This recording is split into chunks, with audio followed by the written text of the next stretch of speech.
امریکہ نے مسلسل دوسرے روز ایران کے مختلف شہروں پر حملے کیے۔ سینٹ کام نے ایران کی 90 فوجی تنصیبات کو نشانہ بنانے کا دعویٰ کیا ہے۔ 2 روز کے دوران شہادتیں 14 ہو گئیں۔ خوزستان کے شہر اہواز پر فضائی حملے میں 3 افراد شہید اور متعدد زخمی ہو گئے۔ بندر عباس، سڑک، کنار، کچا بہار اور ابو موسیٰ جزیرے سمیت مختلف علاقوں میں بھی دھماکے سنے گئے۔ امریکی حملوں کے جواب میں پاسداران انقلاب نے خطے میں امریکی اڈوں پر میزائل داغ دیے۔ کویت میں امریکی کیمپ عارف جان اور علی السالم، بحرین میں الجفیر اور شیخ عیسیٰ کو نشانہ بنایا گیا۔ قطر میں بھی خطرے کے سائرن بج اٹھے۔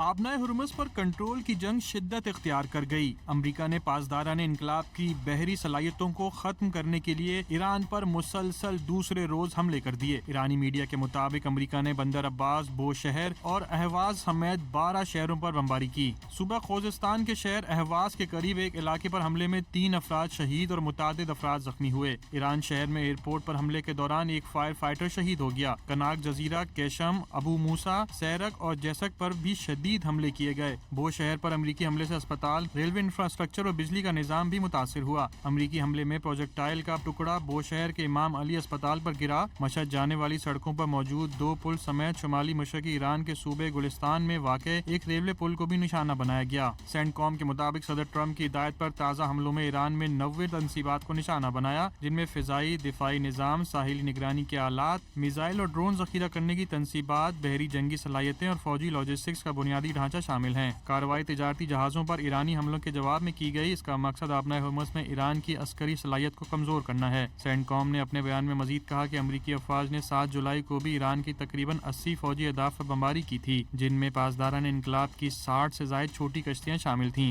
دوسری جانب ایران نے بھی امریکی حملوں کے جواب میں خطے میں امریکی اڈوں پر میزائل داغ دیے۔ پاسداران انقلاب کے مطابق اس آپریشن میں کویت کے اڈوں کیمپ عارف جان اور علی السالم، جبکہ بحرین میں واقع الجفیر اور شیخ عیسیٰ کو نشانہ بنایا گیا۔ پاسداران انقلاب کا کہنا ہے کہ یہ کارروائی حالیہ امریکی حملوں کے خلاف ایک عبرتناک جواب کا پہلا مرحلہ تھی۔ خطے میں بڑھتی ہوئی کشیدگی کے باعث قطر، کویت اور بحرین میں خطرے کے سائرن بج اٹھے۔ کویتی حکام کے مطابق فضائی دفاعی نظام راکٹ اور ڈرون حملوں کا مقابلہ کر رہا ہے۔ قطر میں سیکیورٹی خطرے کا ہنگامی انتباہ جاری کیا گیا۔